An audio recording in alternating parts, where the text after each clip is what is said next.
Good morning friends. Lonavala day 2. હજી હું હમણાં જ ઉઠી છું. જસ્ટ નાહીને ફ્રેશ થયા બસ, અને હવે રેડી થઈને અમે લોકો સાઇટ સીઈંગ માટે નીકળવાના છીએ. તો મળીએ ત્યાં. તો અમે લોકો અમારા પહેલા પોઈન્ટ ઉપર આવી ગયા છે, જેનું નામ છે નારાયણી સેવાધામ. અહીંયા પાછળ ફાઉન્ટેન બંધ થઈ ગયો, સરસ મજાનો ફાઉન્ટેન ચાલતો, તો મને એમ કે તમને લોકોને બતાવું. જેવો વિડીયો ચાલુ કર્યો ફાઉન્ટેન બંધ. હવે એ ચાલુ થઈ ગયો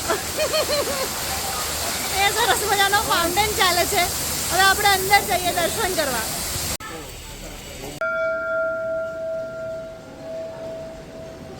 આ મંદિરના વાઇબ્સ એકદમ સરસ આવતા હતા. દર્શન કરવાની મજા આવી. ત્યાં ગયા તો મનને શાંતિ મળી. બહુ સુંદર વાતાવરણ હતું. તો તમે લોકો જો જાઓ લોનાવલા, તો આનું નામ છે નારાયણી ધામ. તો ચોક્કસથી જજો નારાયણી ધામ. જુઓ, હવે હું તમને ઘરે બેઠા દર્શન કરાવું.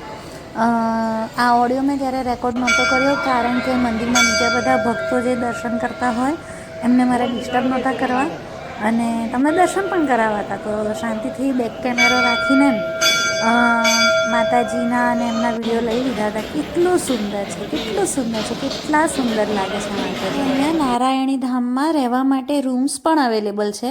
અમે લોકો ત્યાં નહોતા રહ્યા, પણ અમે ત્યાં ગયા ત્યારે અમને આઈડિયા આવ્યો કે ઓકે ચલો, અહીંયા રૂમ્સ પણ અવેલેબલ છે. તો તમારે આવા ધાર્મિક સ્થળે જો સ્ટે લેવો હોય તો તમે લોકો તપાસ કરી શકો છો અને ત્યાં રહી શકો છો. સરસ મજાના દર્શન થઈ ગયા છે, અને હવે નેક્સ્ટ સ્ટોપ પર. Welcome to Khandala.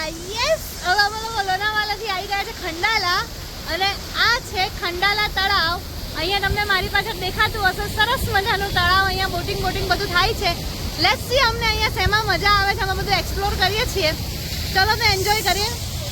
જુઓ, હવે અહીંયા અમે લોકો કંઈક ડિસ્કશન કરીએ છીએ. મને તો યાદ બી નથી શું ડિસ્કશન ચાલતું હતું. બોટિંગ કરવું કે નહીં એનું ડિસ્કશન હશે, કે કોણ બોટિંગ કરવાના એનું ડિસ્કશન હશે. હવે અમે જઈએ જ છે ફાઇનલી બોટિંગ માટે ટિકિટ્સ લેવા માટે.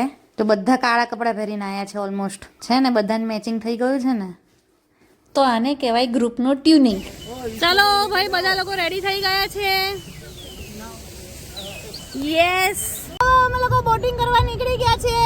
હવે અમે આવી ગયા છે વાઘજઈ માતાના મંદિરે. જય માતાજી. તો જુઓ, તમે પણ દર્શન કરો માતાજીના. ત્યાં માતાજીના મંદિરમાં જ સરસ મજાના કૂકડા છે. તો યથિકાને પક્ષી જોવા બહુ ગમે છે, તો એ પક્ષી જુએ છે. જુઓ, એને એટલા બધા પક્ષી ગમે છે કે એને એના ટી શર્ટ ઉપર બી પક્ષી રાખ્યું છે. જુઓ, હવે અહીંયા મંદિરની પાછળ સરસ મજાનો વ્યૂ છે.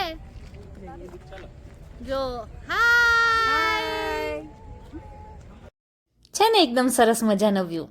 અહીંયા નીચેથી રેલવેના પાટા જાય છે, સામેથી એક રોડ છે, એક બ્રિજ છે, અને એની પાછળ છે સનસેટ વ્યૂ. પણ અમે લોકો સનસેટમાં આવ્યા છીએ કે જ્યારે સન એકદમ માથા ઉપર હોય, ભયંકર તડકો લાગી રહ્યો છે, એટલે અમે લોકો ફટાફટ અહીંયાથી ભાગીએ છીએ.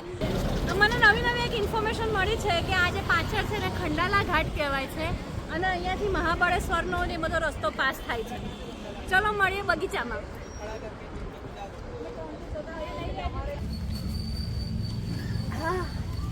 ભયંકર ગરમી પછી લીંબુ સોડા પીને થોડા હળવા થઈએ છીએ. આપણા ગુજરાતીઓનું સ્પેશિયલ સોડા.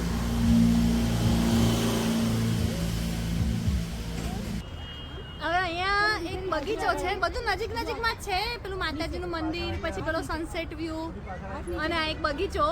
આ બગીચામાંથી બી અહીંયા સરસ મજાનો વ્યૂ દેખાય છે. નીચેથી રોડ જાય છે, પેલી બાજુ પાછળથી ધોધ પડે છે. અને આ બગીચામાં છે ને, આપણે વ્રજમાં જઈએ ને કેવા માકડા હોય, એવા માકડા હોય છે. તો જરા ખાસ સાચવજો. આજના દિવસમાં ઘણું ફરવાનું બાકી છે. તો મળીએ નેક્સ્ટ વિડીયોમાં.